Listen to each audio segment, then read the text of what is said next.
ItsSegaaGenesis and welcome to my channel. Well, you guys already read the title and know I'm back with yet another food video. We are making some pepperoni calzones and it is inspired by Pinterest, so I'm really excited to see what this tastes like, and I really hope you guys try the recipe as well. But with that said, let's get right into the video. Give this video a thumbs up, send some positive vibes in the comment section, and subscribe to my channel. Thank you guys so much for watching. Let's go.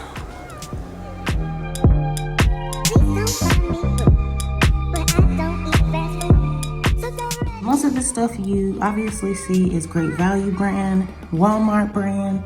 So you can get all of these ingredients at all of your local grocery store, I'm sure. Preheating. Well, if you guys know me, you guys already know that I love me some Pinterest. And this here is my Pinterest boards. I have a ton of things on here. DIY, beauty, quotes, her office space, just a whole bunch of stuff, hair, graduation ideas, a bunch of stuff. So on my food pin board, I pin a ton of stuff, obviously some good looking stuff. And me and my husband are always thinking about new dinner ideas or lunch ideas. So we always go to Pinterest for new inspiration. And I'll leave the link for my Pinterest in case you guys are interested in following me on there, because I do find a lot of inspiration on there. Prep time is 15 minutes. The total time is 35 minutes with 5 ingredients, and this particular recipe serves 4 people, and that's perfect because it's just me and my husband.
on there just to kind of give it some color. Now this is when you will use your Parmesan, grated Parmesan.